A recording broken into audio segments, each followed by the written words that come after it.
Welcome to the official YouTube channel for the Colin Cowherd podcast. Go on, hit the subscribe button. There you go, right down there. If you want to be among the first to hear my weekly takes, NFL, college football, more, right there. All right, Nick Wright, we try to bring him on as often as we can. So I'm going to start with something that I think you'll like.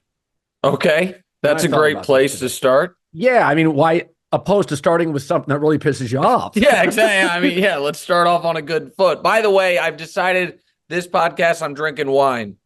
I've decided to go classy. I figure you're going this hard liquor. No. By the end, you're going to be slurring. I'm going wine. I'm going Diet Coke. So. Oh, I'm drinking alone? Oh, that was not part of the deal. Now you're really going to have the upper hand by the end of this thing. But go ahead. So I've kind of stayed out of all Aaron Rodgers' political opinions and vaccine. I can disagree with stuff, but I also believe Aaron has a right to an opinion. I can disagree, a dissenting opinion. I don't really care. But I think there is a personality trait, a couple of them with Aaron that are fairly obvious. Number one, he doesn't like authority. He struggled with his parents, his brother, Green Bay's front office. He pushes back on the media, the government. That's okay. I mean, when I was a kid growing up, that was known as a liberal, a hippie in the 60s, right? So I'm okay with that. The other one is Aaron is absolutely sure he's the smartest guy in the room. And it comes across in every interview. Think about this. Forget all the government vaccine stuff. Robert Kennedy, conspiracy theories. Look at his football decision. He chose an offense.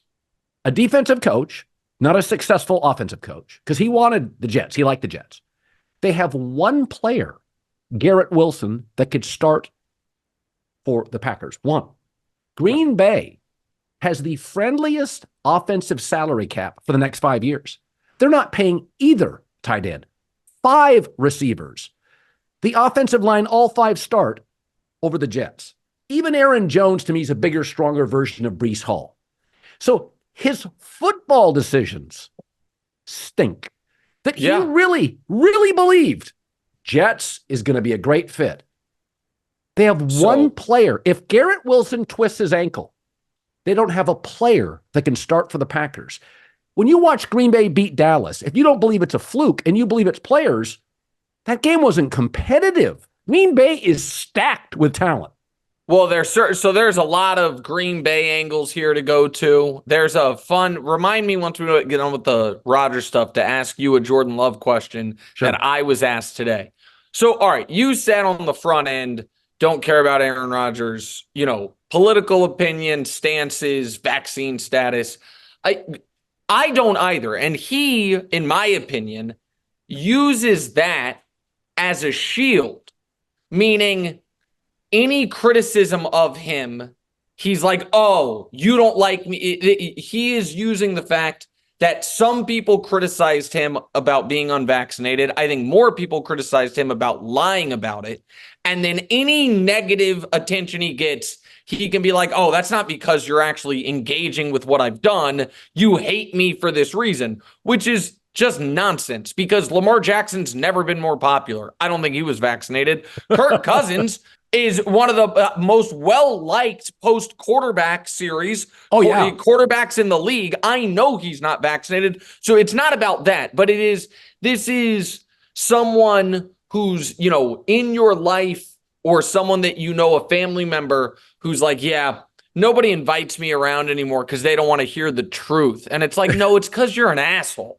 Like it's not our failing, it's yours. So that stuff does irritate me. I'm not going to act like it doesn't. But as you cannot in modern America not have people in your life that you love, care about, and spend time with that have different opinions on, be it COVID, the upcoming election, a lot of things. Like nobody is that in a bubble. So we all know how to deal with people we disagree with. Some of the people we love and care about the most. So that's not it. Now you mentioned the football thing. So I think that was ego. I don't think it was purely, I think the Jets are better than the Packers. I think it was he probably underrated what the Packers could be because they were mediocre last year with him, and he doesn't have the self-awareness to be like, well, I was mediocre last year. Like, you weren't getting A+ Aaron Rodgers last year, and in fact, there was a great moment when he was on McAfee last season when I think it was after the first Lions game or something, when the Packers were, before they had started winning those games, where he just kind of says out of nowhere, he's like, yeah, and my coach said that was my highest graded game of the year and a loss. And it's like, oh, this guy just can't acknowledge that he might be part of their team struggling. So I think that's the first part of it. And the second part of it is, I think he thought, okay, well, it doesn't matter what the Jets have. Once they have me, they'll be awesome. And I think that's one thing for Aaron to be that. And by the way, that might have been true a decade ago. It's not true at 39 in the AFC, in that, that division. But it's another thing for the Jets a year into the experience. Now, they are not getting the Aaron Rodgers they thought they were getting, whatever they thought they were. They're getting a player a year older, off an Achilles, a year more removed from football, from good football. I mean, that game Jordan Love played was the best quarterback play the Packers have gotten in a playoff game in 7 years. Yeah. Look it up. And now he played phenomenally, so that's a high bar. So I think it is ego and being delusional. Like, I know this probably makes you a little uncomfortable because I often use you when I'm talking to you in analogies. But I think, you made a decision in your career almost a decade ago to go from a more stable place to not quite a startup, whatever it is.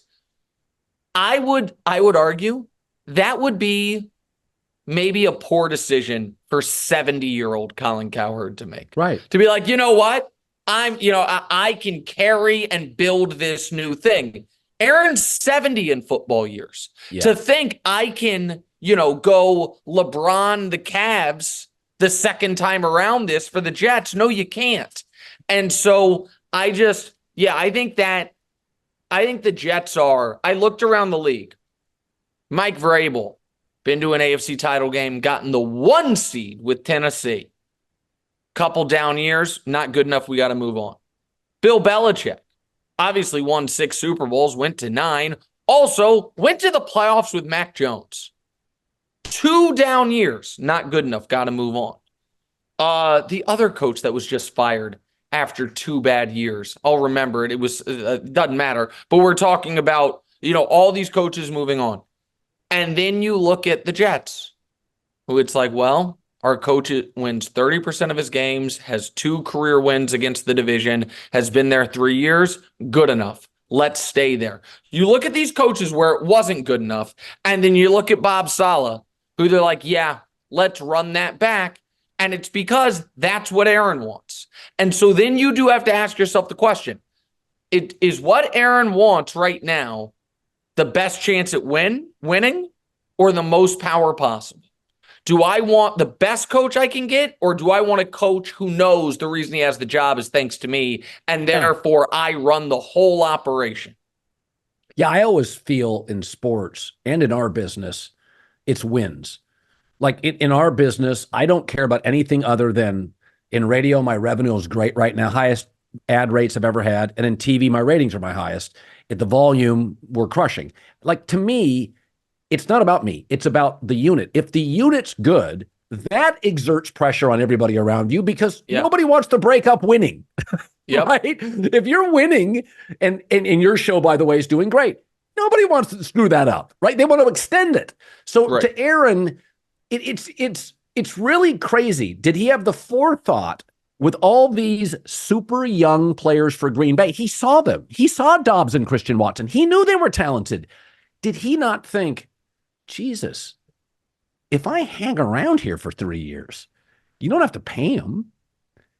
These are tremendous players. I mean, Aaron has to have some like in the easier conference and a lot of factors there. And so I don't think that. I don't think he thought those guys were that good because they didn't succeed last year, and he can't. I don't think he has the self-awareness to be like, how much of that was on me? if you operate from a place of, I am always excellent, I am always producing excellence, and the results aren't excellent, then I think you're like, well, this place sucks. Listen, if Brady was in New England and they would have had Dobbs, Christian Watson, Jaden Reed this year, who I know Aaron didn't have, but go ahead. Yep. Tom wouldn't have left.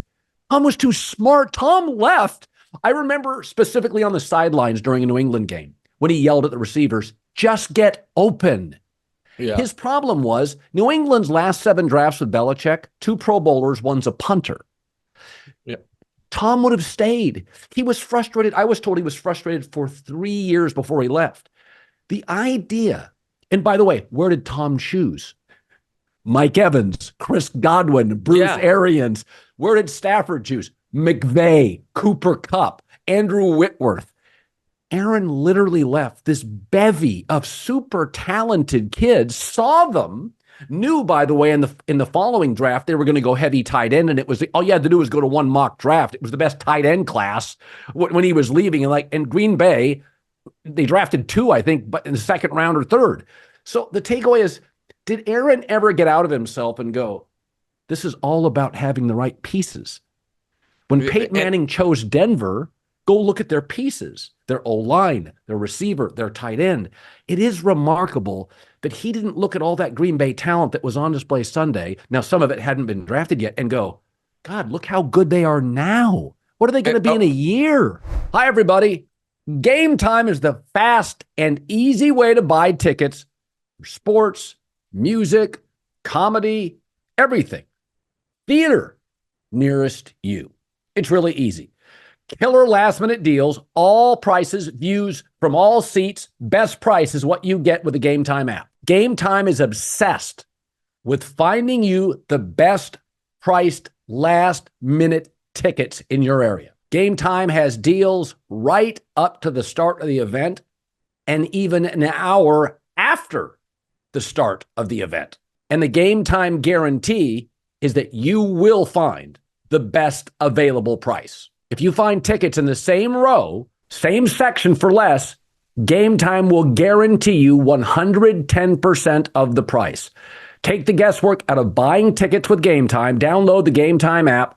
It takes under a minute. Create an account. Use the code Colin, that's me, COLIN, for $20 off your first purchase. $20 off your first purchase. Good deal. Terms apply. Again, create an account. The code COLIN. $20 off first purchase. Download Game Time today. Last minute tickets, lowest prices guaranteed. And so, all right. So then now let me ask you I obviously, the podcast I do with my son, and he about 6 weeks ago. So we watched obviously the Packers game on Thanksgiving together. And then shortly after Thanksgiving, I was in LA, and he and I watched Packers Chiefs together. And after that Packers Chiefs game, he said to me, he's like, I'm going to be a Jordan Love guy. I'm like, really? He's like, I think he can be awesome. And this was before he really got super red hot. And I was like, all right, he's like, he's going to be my guy. He's like, I'm going to plant my flag that guy is going to be awesome. I like him. So right now he feels like the smartest guy in the world. He's like, sure. I feel like I was the first one on it. So he asked me this question. He said, where does Jordan Love fall in the NFC quarterback hierarchy going into next year? And I was like, oh, man. I was like, now you and I like Stafford. And I think Stafford's the best arm talent. Outside of Mahomes, he may be the best arm talent in the league. And he's goddamn, he's tough. And so I said, I don't care that he lost that playoff game. Yeah. I thought he played really well in it. Yeah. I would say Stafford is 1. Okay, after that. And I think Jordan Love, again, people are allowed new information. To change their opinion, new information. No. If his sample size is doubled from the midway point of the season to now, you can change it. Yes. 6'4", athletic, big arm, back foot thrower with ease, erratic, but so is Stafford. Outside, like Burrow is rare. Most guys, it can be erratic. Most guys throw a lot of picks. I think number two is in play. It's in play. It's not a guarantee. It's in play. Go ahead. Okay. I love Kyler Murray, but I have to acknowledge he's 5'11". But I'm a huge Kyler Murray fan. I think he's a better version of Russell Wilson in his prime. Yeah, with maybe not as good study habits and maybe a little more polarizing at times. But sure, you like Kyler. But the point is, Dak had a legitimate MVP case this year. And now that works against him because when you play that well, it's like Embiid to a degree. Embiid being this good in the regular season, then being so indifferent in the playoffs consistently, all of a sudden, it's almost you'd be better off if you weren't quite as good in the regular season. Right. Because then you feel like the moment gets to him. So Dak's stock takes a massive hit. Jalen Hurts is worth a real discussion now as far as who is he. So when I talked to you today, did I do the Peyton Manning thing with you? No. Okay. All right. So people think I'm being unfair. I think people believe I'm being unfair to Jalen. But I'm going to talk about Peyton Manning for a second. Okay. Peyton Manning was the best player, was looked at as a no doubt NFL franchise quarterback in high school. Won the Gatorade Player of the Year. Every step of the way at Tennessee, they're like, that guy is going to be the number one pick. That guy's a franchise quarterback. As a rookie, even though he threw damn near 30 picks, everyone was like, yep, he's got it. Second year, he was 13-3, franchise quarterback. Third year, led the league in touchdowns and yards, franchise quarterback. Fourth year was the playoffs. He's 6-10. Touchdowns are down. Interceptions way back up. Did anyone in that moment say to themselves, oh, I think he's that guy versus who he'd been every step of the way up to it? No. Everyone's like, weird year, but I'm sure he'll be okay. Right? That was what people thought. Maybe they questioned him in the playoffs or whatever. I don't even think that had really started yet. They were like, that guy is a franchise quarterback. Okay. What's the opposite of that? A guy who was a tweener coming out of high school. It's like, we'll see. At college, is he we'll see. At a second college, and when we're talking about, is he a franchise quarterback? We'll see. In the draft, second, third rounder. As a rookie, kind of a tweener. As a second-year player, kind of a tweener. Third year, holy shit, this guy's awesome. He's in the Super Bowl dropping dimes. As a fourth-year player, I don't know.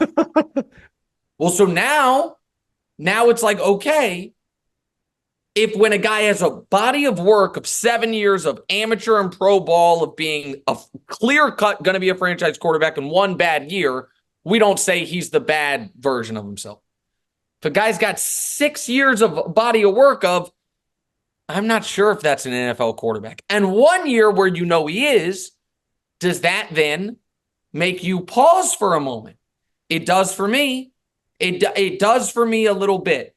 And so it's not that I think Jalen is like a bad player or was the biggest problem with Philly, but I do think it is fair to question, will we look at 10 years into his career as last season as not only the best season he ever had, but an outlier, as a year that he was not able to recapture? And if you're an Eagles fan, that's scary because they paid him based on that's going to be the standard, not the Super Bowl every year, but that's going to be the standard.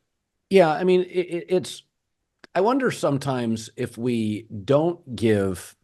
So Marino had Shula.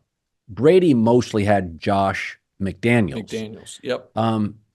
Be it quarterback or offensive coordinator, there's two things you have to get right in the NFL. Pittsburgh can't get either right, and they have a good head coach. Quarterback and OC.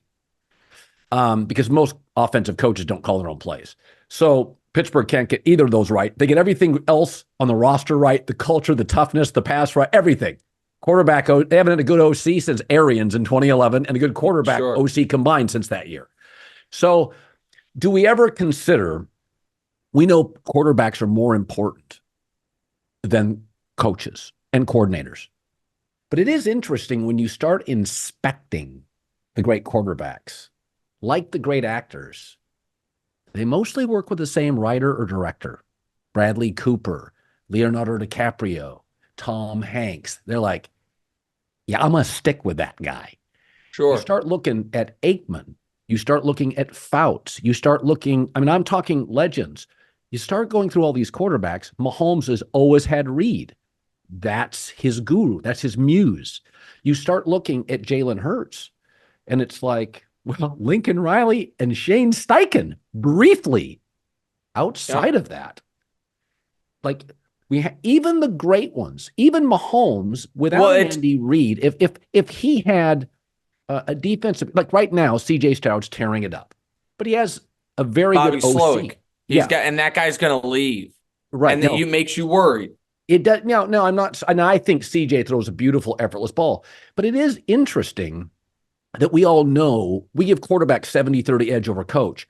But I think if you went back and traced the top 30 quarterbacks of all time, and mostly now, they generally have a muse. They have a singular guy that sees the world like they do. And obviously, probably the most famous, Montana and Walsh.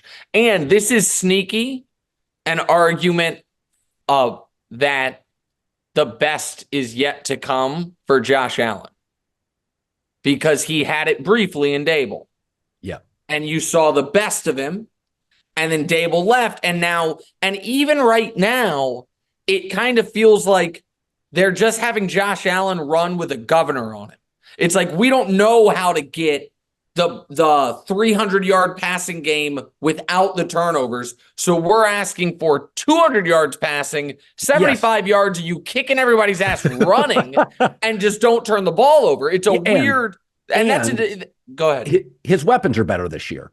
I mean, James Cook, the kid from Boise State 2 years ago. So to your point, it is less about Allen now, but some of that's Dable. I am not saying it's like I've had 20 producers in my life, radio and TV, but I have probably my best one ever now. My show's always been better when I have my best one, but I've had a fine career.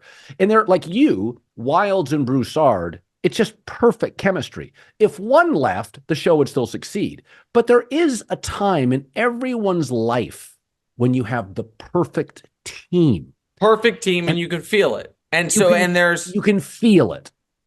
And so this is like sneaky an argument that is kind of an argument as to why it's so tough for defensive coaches to be the best hire you can make, because like D'Amico, I think looks awesome. And I think that was a great hire. I think it's inarguable.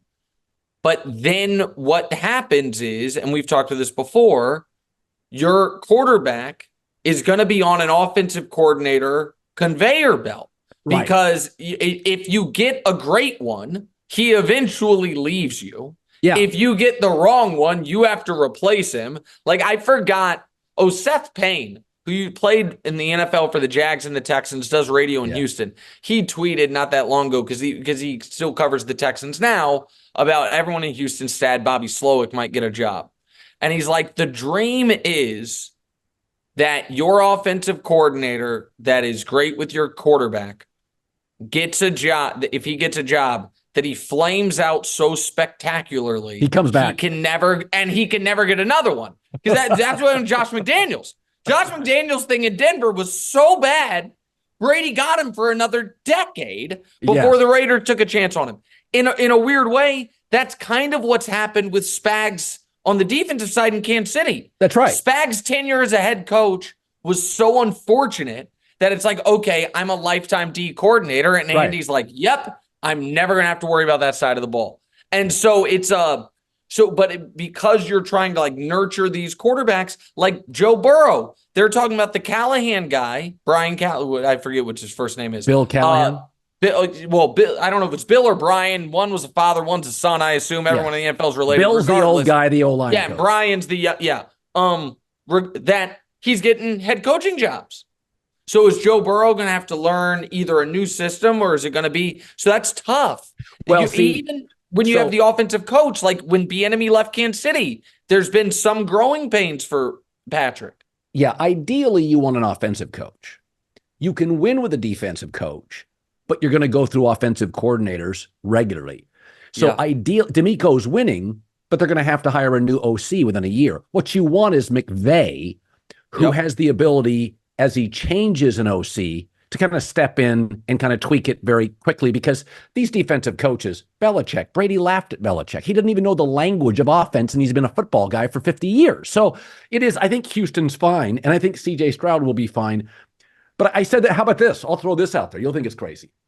I said the comp for CJ Stroud was Jared Goff. And I had said on the air multiple times, nobody will acknowledge this. That's a good comp. I don't see juice with either, but I've always loved Goff. You've heard me. I love Goff. I think he's a top 10 guy. But Goff inherited a disaster. By the second year, he had McVay and Whitworth, the left tackle. Stroud got the good coach initially and the good left tackle. If you go to Goff's second year numbers, they're Stroud's rookie numbers. Oh, that's interesting. Yeah. See, so I don't, the comp there is tough for me just because Stroud has so much more juice in his arm than Goff does. And so, like, to me, the upside for Stroud is higher than Goff's ever was. But that was Lance Zierlein, a Houston guy, that made the comp. And he said, listen, after the Georgia game, when CJ Stroud ran, it's like, there's your juice. Like Herbert in the Rose Bowl. Oh, he can run too. But the comp is really good pocket throwers, really accurate, better in the pocket than moving, though they can move. But it is interesting. Goff's second year, coach left tackle and a couple weapons. They're the same numbers. Actually, I think he has a few more touchdowns Goff's second year, but it's just Goff inherited nonsense. And I said, Goff's not good enough to overcome nonsense. And I said with Stroud, he's not good enough to overcome nonsense. He didn't inherit nonsense. Great OC, great left tackle, good weapons, good coach. So we still don't know the truth of that. It's easy to say, well, Stroud's amazing.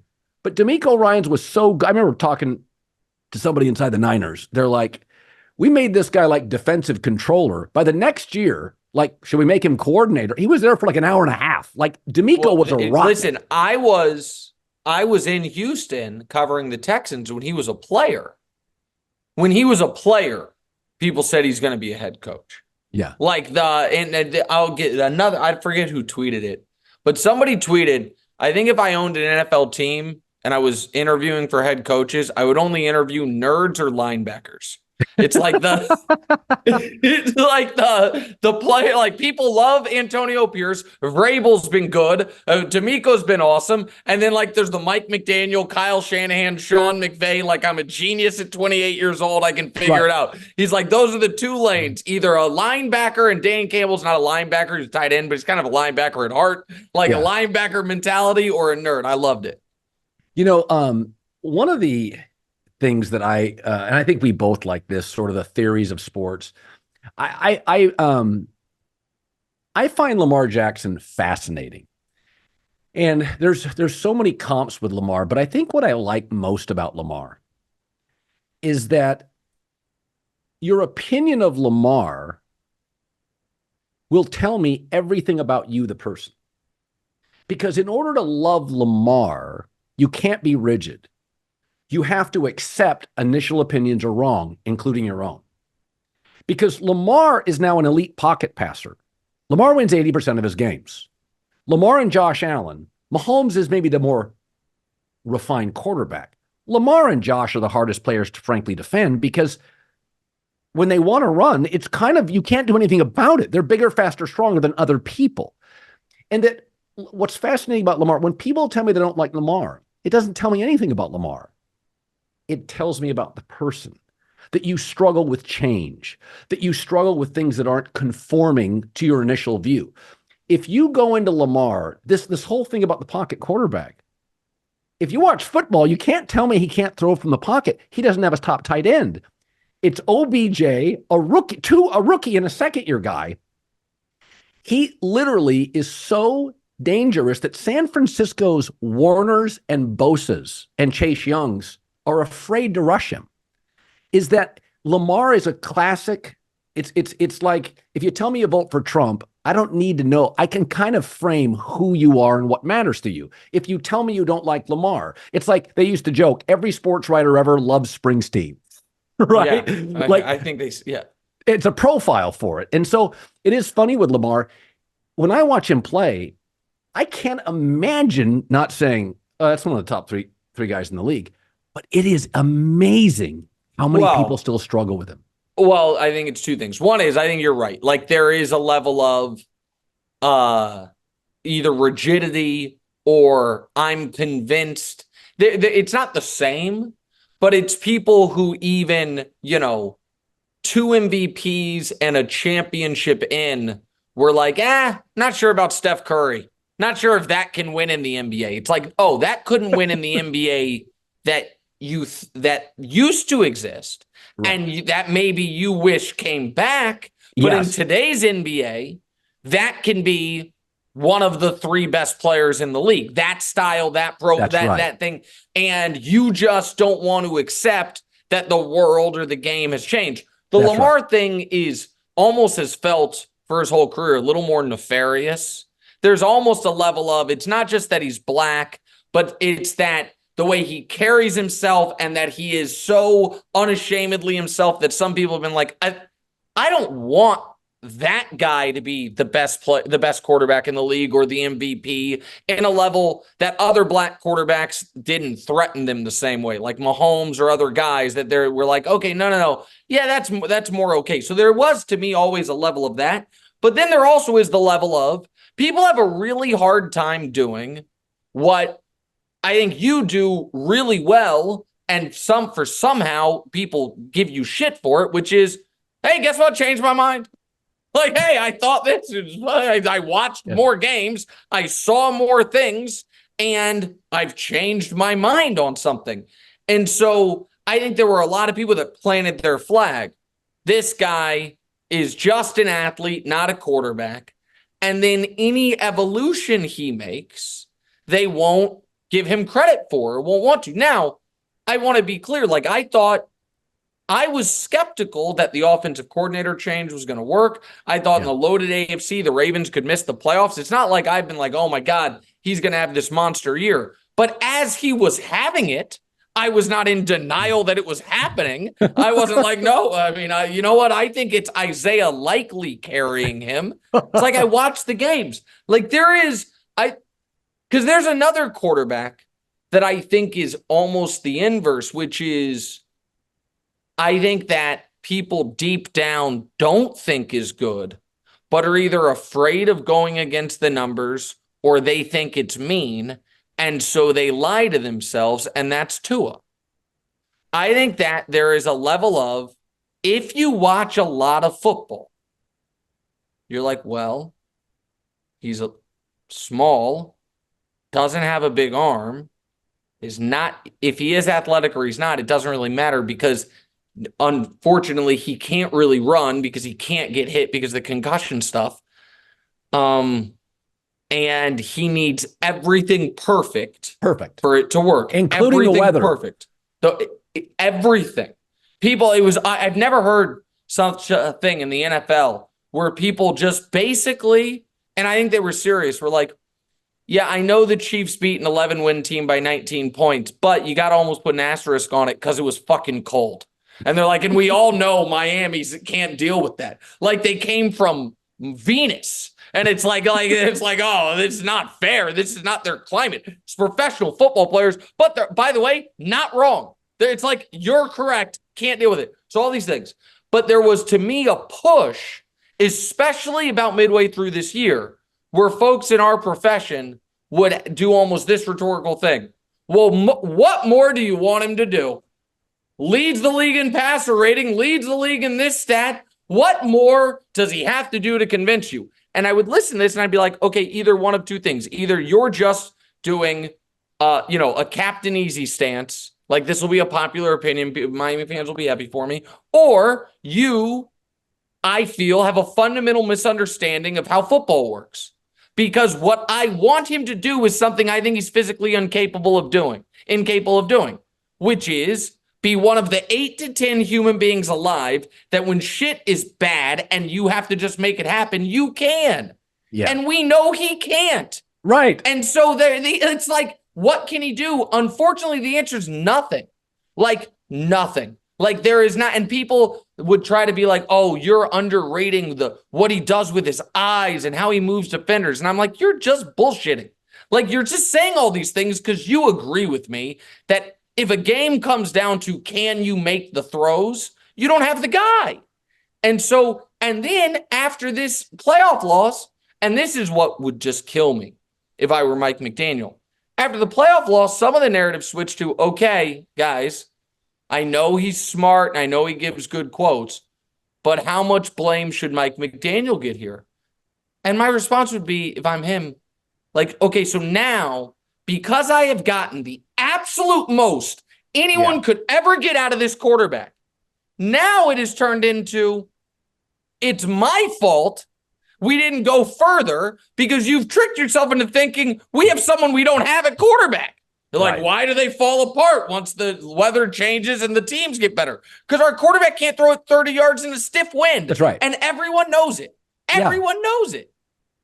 No, it is. The media can be protective on that. I mean, it's kind of what the media does. Like Jon Stewart said this years ago, just enough conservatives are just enough right when they say the media is in the bag for the left. There's just enough examples where you're like, yeah, well, it's like the media oversteps places that it shouldn't, overstep.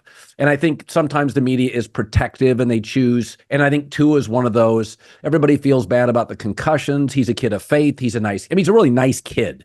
He's an easy guy to root for. And he's not the problem with it's not like I'm saying this guy's a bum. This guy shouldn't be in the league.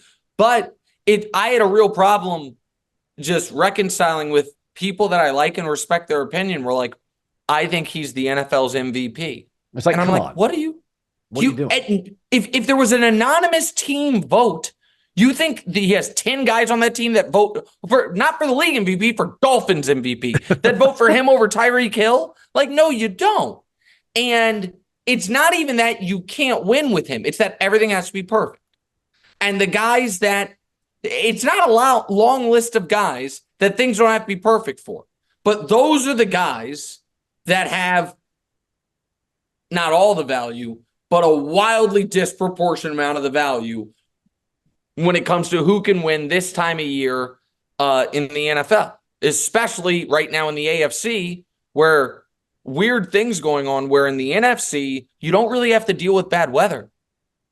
Because it's domes in warm weather cities. That's right. It's LA, San Francisco, Detroit, Dallas, Tampa, I guess. Domes are warm weather. The only good outdoor teams are Philly and Green Bay, and they didn't have home field this year. In the AFC, the only good dome team is Houston and Miami.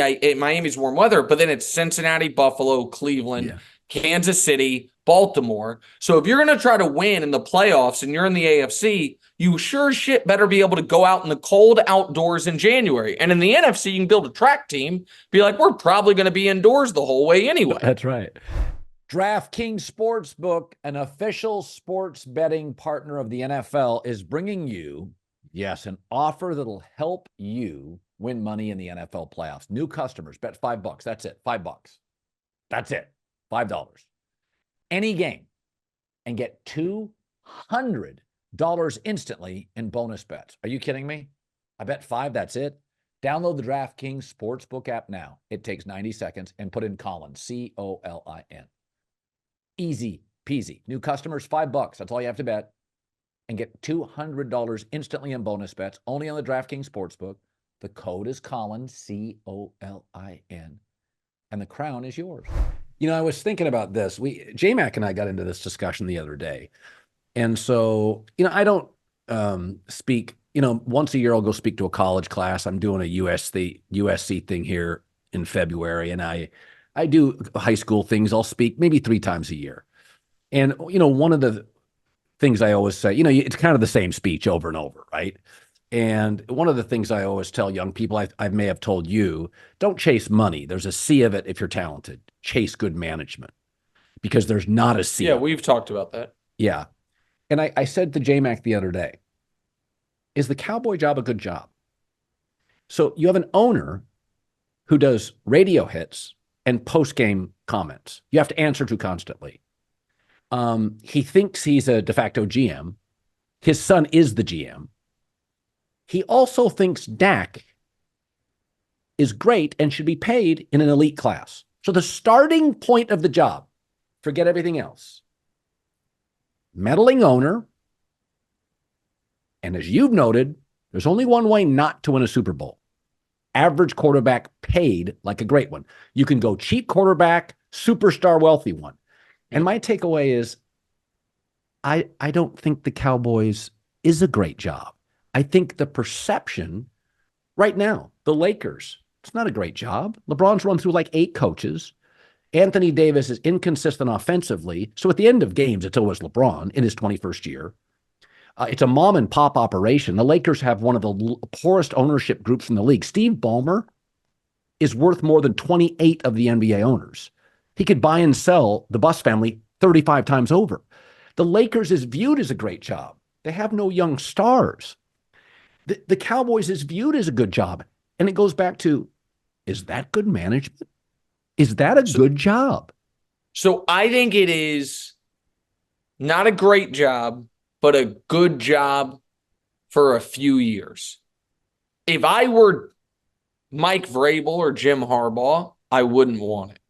If I were Belichick, and I'm like, I'm really only trying to do this for 3 or 4 more years, I would strongly consider it. Because if it's we are all in right now, you can mitigate some of the cap stuff with Dak by doing what the Saints did at the end with Breeze, which is like, we will deal with that in 2027. We're doing all, we're pushing it all down the road. And you do have, listen, I think CeeDee Lamb is great. I think Micah Parsons is great. I think Diggs is very good and coming back from an injury. I think you do have, some good pieces. So I don't think it's a great job, but I don't think great jobs are open. And if people are talking about Belichick going to Atlanta, that's a project. You know what I mean? That is, it might have better, you might have more autonomy, all these things. But as he knows, if you don't have the base level quarterback, you're DOA, you know what I mean, from the beginning.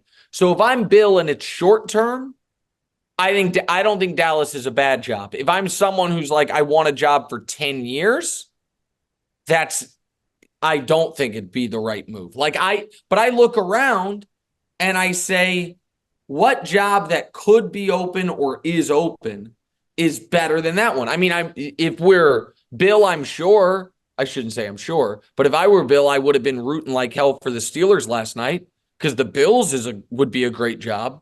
Right. You know what I mean? Like, you go coach Josh Allen, their cap's not a mess. You have some talent. Like, there are some better parts there, but that job's not coming open. I think Philly is about to feel some pain now. Jason Kelce leaving, whatever the hell is going on. I've never seen a team treat the first quarter of a playoff game like game 17 for a 4-win team. They were like, we don't want to be here. So, that's and that job's not open yet, obviously. But I don't know. Like, if you were advising Belichick of any of the jobs open or jobs that could be open, where would you tell him to go? I would say, listen, Bill, you've shown an ability to win rings with an elite quarterback and no ability to win with an average quarterback. One job has a really talented quarterback. Chargers? That's the Chargers. Jalen Hurts is good. Maybe a bit overstated due to the Shane Steichen, Lincoln Riley connection. That would be second. But there is no disputing, Bill has shown no proclivity, no ability to draft and develop well or win without a quarterback. So there's no reason to believe he can address that if you don't have it. So right, that's why I wouldn't go to Atlanta. No, that's why right. I think the Atlanta thing's crazy. Or people have talked about Washington. Now, I understand Washington is the number 2 pick, but that player's got to get developed. Like, that's why. Now, the other thing is this that I find interesting, and people think it's unfair, but I don't think it's unfair. And maybe Bill wouldn't do this. This is really just a thought exercise, which is you look around the league, and I'm wondering what teams would fire their coach if Bill called him and said, that's the job I want to go to your team. I know you have so that, right now, technically Philly as a coach, I don't know if they will much longer. I certainly, if I were Jeffrey Lurie and I knew Belichick will take this job, I will fire Nick Sirianni. But that's almost too easy because he's on the hot seat either way. Not as many as you think, because I have believed this for a long time. less than half of the owners want to win first. Less than half. It may be less than a third. What they want is profits and control. The Spanos families had opportunities, including this year, to secede some control to Jim Harbaugh. He's the best candidate easily. Yeah. It's not, I'm told in the building, unanimous. So, in the league, top 10 quarterback elite coach, you get to conference championships. You've got one, the other wants the job. Yes. So the only reason not to choose that would be profits and control. Belichick will force you and Harbaugh to have less control. And these owners, that is number one. Billionaires control people, their families, their businesses, their employees. They don't like loss of control. It's like Wall Street. Wall Street is not just about earnings. Wall Street is about the unknown. It plummets on unknowns. Often a company will come out and say, we are chopping 10,000 jobs. The stock goes up. Sure. Okay? They're going to have a tighter, right. That's bad news. No, it's great news. It's known. Owners do not relinquish power. There's only a handful that would go, okay, I'll relinquish power. Jerry won't. Jerry had Jimmy and Bill. He let them both run. So I'm gonna. This is on your TV show today. I made up a fake trade. Essentially, I'm now doing the coaching version of it, which is there's two AFC jobs that came to mind that I think are intriguing. If Bill Belichick's agent called up the owner of the Bengals and said, Bill, would take that job if it were offered to him. Would you, if you were the owner of the Bengals, fire Zach Taylor to hire Bill Belichick? No. All right. Second one. Bill Belichick's agent calls up Shad Khan. Says Bill Belichick would like to coach Trevor Lawrence. Would you fire Doug Peterson to hire Bill Belichick? I'd think about that one because I thought this year was weird. I can't figure out why you get bad and it's not personnel. I think I'd probably make the move there. It was a weird year for that talented team. And listen, the easy answer is Trevor got hurt, but you still shouldn't go from 8-3 to out of the playoffs entirely. So I'm not like advocating Belichick go like, that would be a good revenge for that Eagles Super Bowl. Like, hey, Dougie, guess what? I'm sniping your job. But yeah, if I were Bill, my jobs list would be I would go down. I would make my own list of who are the best quarterbacks in the NFL. And I'd be like, okay, Mahomes won. Well, that job's they're not firing Andy Reid. That's not available. And go down and then see, obviously the open one is Justin Herbert, but it doesn't seem like that's going to happen. So then I would try to find a spot where and I don't think it's a weird thing because nobody thinks this is like unfair with players. So like if you have a good NBA player who's been you have no reason to trade or whatever, and then a star is like, I want to go to that team, then that guy gets traded. And nobody's like, oh, that's unfair. Maybe it's because it's firing. But I wouldn't think it was outrageous for a coach who had no reason to fire their own coach, fire their coach because Bill Belichick became available and they thought they were better. Like, I think that happens in life. It's like your job was safe, but this supernova talent came into the world or into our orbit, and so your job is no longer safe. Listen, we know Jimmy Sexton controls college football. Yeah. The overwhelming number of fans have no idea. So I'll give you an example. So Kalen DeBoer got hired from Washington. Yeah, and you somehow knew Jed Fish was going to get the job. Well, I knew Jed Fish was getting Washington. In fact, that's what I mean. Yeah. Yeah, I knew Saturday night, but to protect Jed, because it wasn't finalized, and protect my source, I couldn't report it. So I'd rather have Bruce Feldman and those guys. I don't make my money on breaking college football. Reporting. Yeah. Kalen DeBoer I've known Jed for a while. I'm not going to screw up his contract. And, had he told Arizona okay. that stuff. I didn't know that part of it. Yeah. Okay, got you. So Kalen DeBoer, I was told, basically said, okay, Jimmy Sexton, I'll let you be my agent, but I want the Bama job. And Jimmy Sexton's like, I'll get you in the top 2.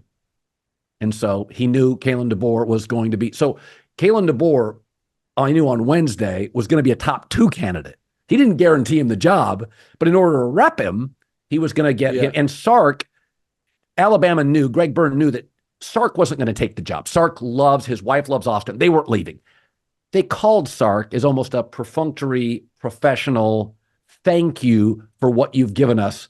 Yeah, and get him a raise at Texas. That Alabama job coming open was great for a lot of people's economies. Everybody was out here getting raises. Right. So it was one of these sort of, we're going to call Sark, but it wasn't. He was never, ever, they never thought they were going to get Sark. So it was a prime example of, so to your point, is that this Jimmy Sexton is operating on multiple levels. He is promising interviews and opportunities. He didn't say, Kalen, you're going to get the Bama job. He goes, I'm going to get you in the running for it. And so this idea that he was the 4th guy, no. Kalen DeBoer signed with Jimmy. I want to be in the running for that. And so the idea that agents don't do that, I've had an agent forever. You have. We're talking 18 months out.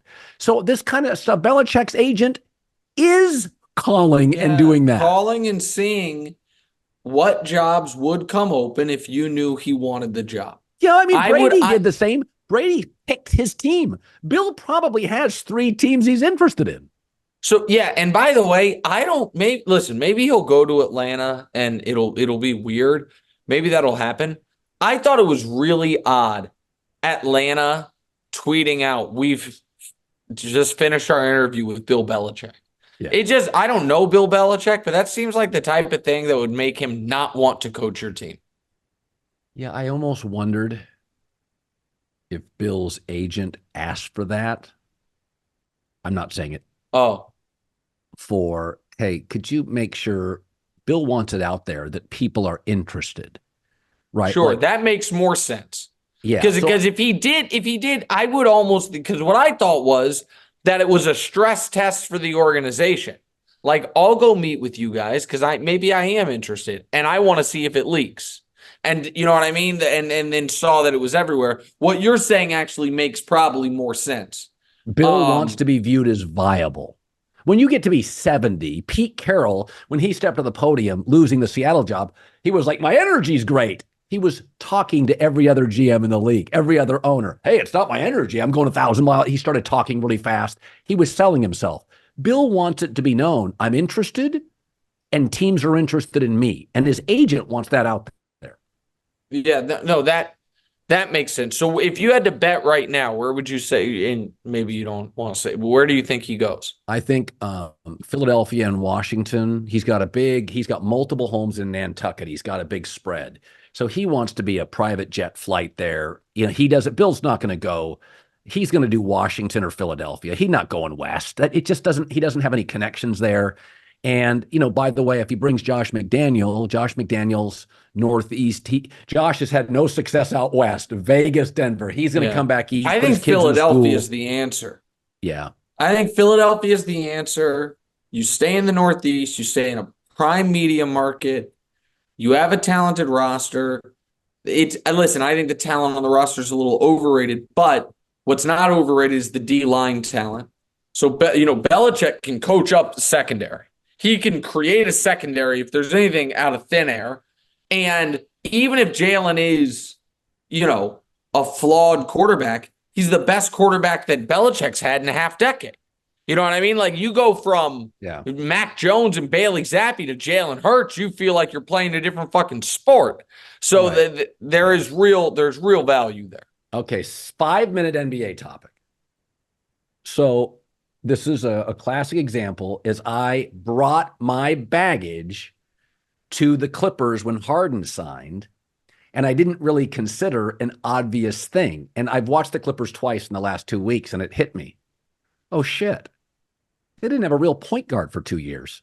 They finally have one.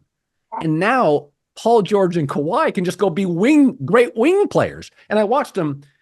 twice, and I'm like, oh, my take was Harden was taking shots from Embiid and Maxey, but you were taking the ball to Maxey's hands. The truth is, the Clippers have had a hole for 2 years. They don't have a point guard.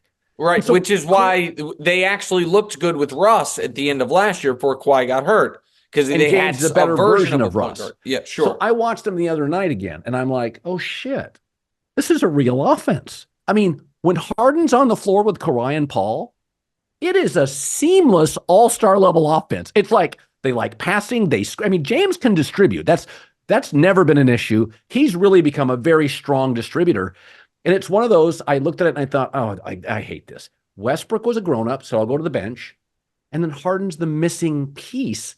And I missed it. And I was so caught up. Here's the thing. The Philly, Brooklyn Harden. Yeah, guess what? You're going to get that same fucking guy soon enough. James Harden plays nice for a few months. I'm going to be the point guard. I'm going to lead the league in assists. I'm going to do all this. And then he wants to cook. And right around the time he wants to cook, Kawhi or Paul George is going to have something a little, going to be out a few weeks. Harden's going to get to cook. So they do look great right now. I have not bought in 5 years one share of Clipper stock, and I'm not starting today. Listen, they're like 21-6 or 22-6 over the. I understand all of that. I don't trust. It's sad, but it's reality. I don't trust Kawhi's health. Paul George is not quite as big of a health risk, but is. And I do not trust James Harden. If you listen to Doc Rivers, James Harden, everything was all good. Then he didn't make the All-Star team last year, and he was so pissed it wrecked his whole mentality in their season. And so I don't buy it. I do not buy it. Now, the answer is right now, in my opinion, out west, you have the obvious favorite in Denver. Yeah. And they deserve the right to be that, and they are that. Then you have two, maybe a year or two early, but can't discount them, young teams in OKC and Minnesota, because those are well-built, deep teams. Yeah. And barring a seismic trade, I don't think there's another team in the room, in the Western Conference. The Eastern Conference, on the other hand, to me, has 4 viable contenders. I think that obviously Boston is at the top of the line.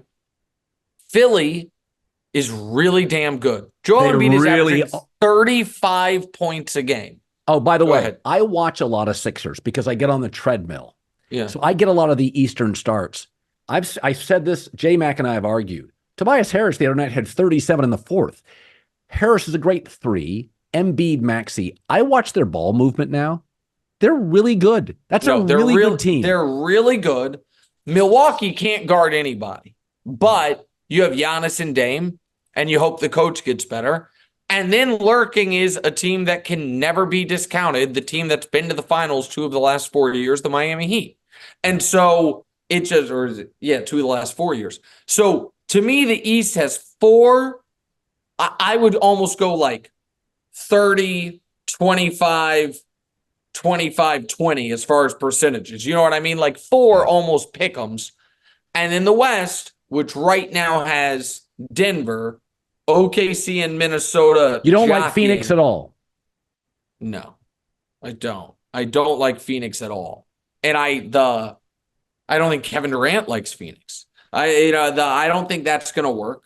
The Clippers I don't believe in. I want to believe in the Lakers, but you'd be a fool right now. Like I said, a seismic trade.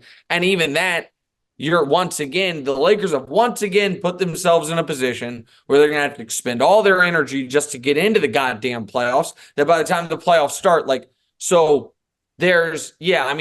Warriors are done. I think just done. Yeah. You lose to the Grizzlies with their G League roster, they're done.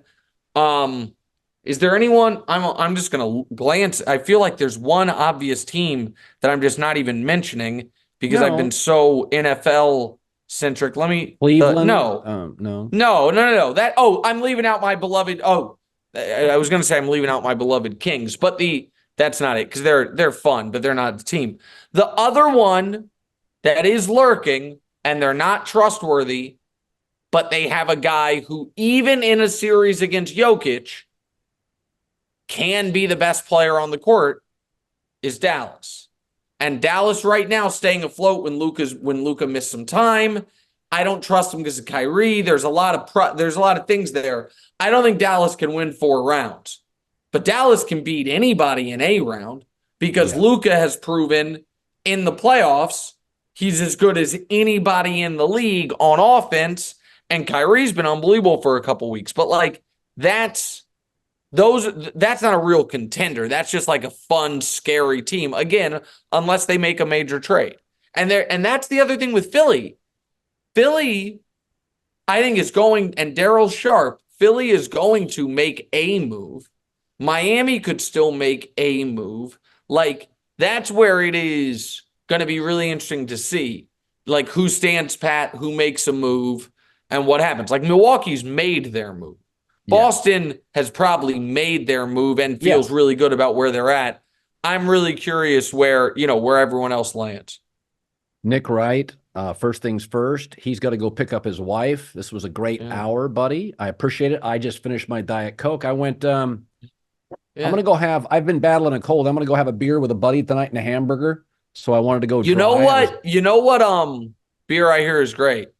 What? Herd draft pick. Herd draft. That's what I was going to say. I forgot. I was going to say, what's it called? I see it's at restaurants and everything now. This is unbelievable. Yeah, it's in all the Gelsons. It's going to be Albertsons. It's in the Delta Lounge. It is in the Buffalo Wild Wings. It's in the Delta Lounge in the Buffalo Wild Wings. How many flavors do you have? Or like variations? I have a hazy IPA and then a lager. Our Pilsner won the Brewski for the best new beer in America. That is unbelievable. Are you going to come out? Because here's the reason I asked. There's, of course, selfish reasons. If you're going to come out with a third variation, I might license my name for free just to be able to say. I'm never going to have my own beer line. Just to be like the What's Right Pilsner or something. I don't know. If I don't make a penny on it, I love our Pilsner. And I'll go have one of mine tonight. So at the club I go to, the 900 Club, he put a keg in. He put it in, and I said, awesome. "You don't need to do this." But I'm so proud of it because when we made it, I said, "Listen, it's not about a profit thing. It's got to be a good beer. I don't want to do a celebrity shitty vodka beer wine. Like, let's do it right. Let's don't worry about profit. Our guys have worked so hard. Our brewmaster. I think the Pilsner is my favorite Pilsner. That's awesome. That's awesome. Well, I'm glad. Well, go enjoy the beer. I'm going to go pick up my wife from the airport, and I'll talk to you soon. All right, buddy.